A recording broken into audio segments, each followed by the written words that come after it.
আসসালামু আলাইকুম ওয়া রাহমাতুল্লাহি ওয়া বারাকাতুহু আলহামদুলিল্লাহ আলহামদুলিল্লাহি ওয়াহদাহু লা শারীকা লাহু ওয়াসসালাতু ওয়াসসালামু আলা মান লা নাবিয়্যা বাদা। সুপ্রিয় দর্শক শ্রোতারা, আজকে আমি আপনাদের সম্মুখে মুয়াজ্জিনদের যে মর্যাদা, তাদের যে ফজিলত আল্লাহ রাসূল সাল্লাল্লাহু আলাইহি সাল্লাম বলেছেন সে ব্যাপারে আলোচনা করতে যাব।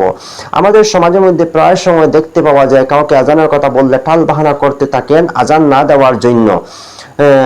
হয়তো অনেকে মনে করে এটা একটা অবহেলিত কাজ, কিন্তু আল্লাহ রাব্বুল আলামিনের কাছে মুয়াজ্জিনদের যে সম্মান রয়েছে তা অতুলনীয়। রাসূল করিম সাল্লাল্লাহু আলাইহি সাল্লামের সাহাবায়ে কিরামদের মধ্যে অসংখ্য অগণিত সাহাবায়ে কিরামগণ ছিলেন, কিন্তু আল্লাহ রাব্বুল আলামিন হযরত বিলাল রাদিয়াল্লাহু তাআলা আনহুকে আজানের জন্য নির্বাচিত করেছেন ওনার ঘরের জন্য। দেখেন, আজান দেওয়া সবার ভাগ্যে জুটবে না, এটা আল্লাহ রাব্বুল আলামিন যাকে নির্বাচিত করবেন তার ঘরের আজান দেওয়ার জন্য সেই ব্যক্তি আজান দিতে পারবে, অন্য কেউ দিতে পারবে না। আজানের ব্যাপারে একটি হাদিস উল্লেখ করা হয়েছে মিশকাতুল মাসাবিহ কিতাবের মধ্যে। বর্ণনাকারী হচ্ছেন হযরত মুআবিয়া রাদিয়াল্লাহু তাআলা আনহু। উনি বলেন, সামিউতু রাসূলুল্লাহি সাল্লাল্লাহু আলাইহি সাল্লাম ইয়াকুল আল মুআজ্জিনুনা আতওয়ালুন নাস আনাকান ইয়াউমাল কিয়ামাতি। মুআজ্জিনদের ঘাড় কিয়ামতের দিন মানুষের মধ্যে সবচেয়ে বেশি উঁচু হয়ে যাবে। মুয়াজ্জিনদের ঘাড়, এই হাদিসের ব্যাখ্যার মধ্যে বলা হয়েছে, কেউ কেউ বলেছেন এখানে ঘাড় দিয়ে অর্থ হচ্ছে তাদের সম্মান মানুষের মধ্যে সবচেয়ে বেশি হয়ে যাবে।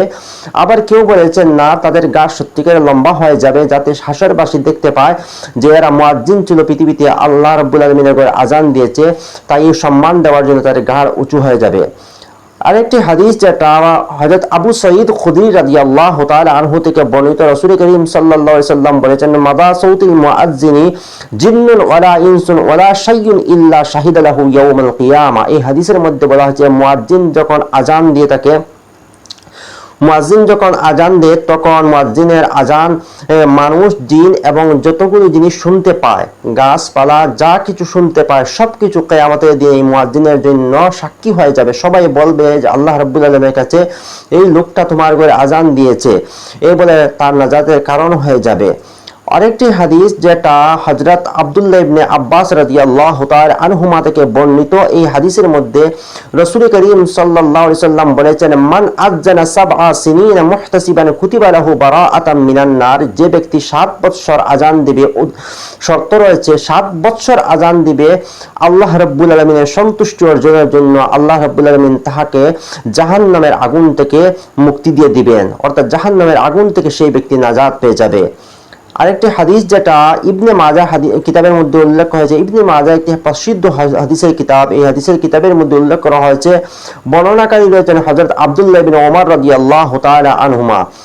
উনি বলেন, রাসূলুল্লাহ সাল্লাল্লাহু আলাইহি সাল্লাম ক্বালা মান আযানা সিনতা আশারাতা সানাতান ওয়াজাবাত লাহুল জান্নাহ। যে ব্যক্তি 12 বছর আজান দিবে তার জন্য জান্নাত ওয়াজিব হয়ে যাবে। এখানে মুহতাসিবান শব্দ আনা হয় নাই, কিন্তু শর্ত রয়েছে আপনি সওয়াবের আশা করতে লাগবে, আল্লাহ রাব্বুল আলামিনের সন্তুষ্টি অর্জনের জন্য আপনি আজান দিতে লাগবে। যাই হোক, বলা হয়েছে যে ব্যক্তি 12 বছর আজান দিবে তার জন্য জান্নাত আল্লাহ রাব্বুল আলামিন ওয়াজিব করে দিবেন। ওকুতিবা লাহু বিতাযিনি ফি কুল্লি ইয়াউমিন 60 হাসানা, এবং তার নামায়ে আমলের প্রত্যেক আজানের বিনিময়ে 60টা নেকি তার নামায়ে আমলের মধ্যে লেখা হয়ে যাবে। ওয়ালিকুল্লি ইকামাতিন 30 হাসানা, এবং প্রত্যেক ইকামতের জন্য তার নামায়ে আমলের মধ্যে 30টা নেকি লেখা হবে, তার নামায়ে আমলের মধ্যে লেখা হবে। দেখেন, এই যতগুলি ফজিলত রয়েছে মুয়াজ্জিনদের ব্যাপারে, কিন্তু মুয়াজ্জিন যখন আজান দিবে তার সুন্নতি তরিকায় আজান দিতে লাগবে, অর্থাৎ তার মুখের মধ্যে দাড়ি থাকতে লাগবে, প্রকাশ্য গুনাহের কাজ থেকে সে বিরত থাকতে লাগবে। কারণ একজন ফাসিক ব্যক্তি যদি আজান দেয় সেই আজানটা মাকরুহ হয়ে যায়, এবং সে সেই যতগুলো সওয়াব, যতগুলো মর্যাদার কথা বলেছে এগুলো মর্যাদার সে অধিকারী হতে পারবে না।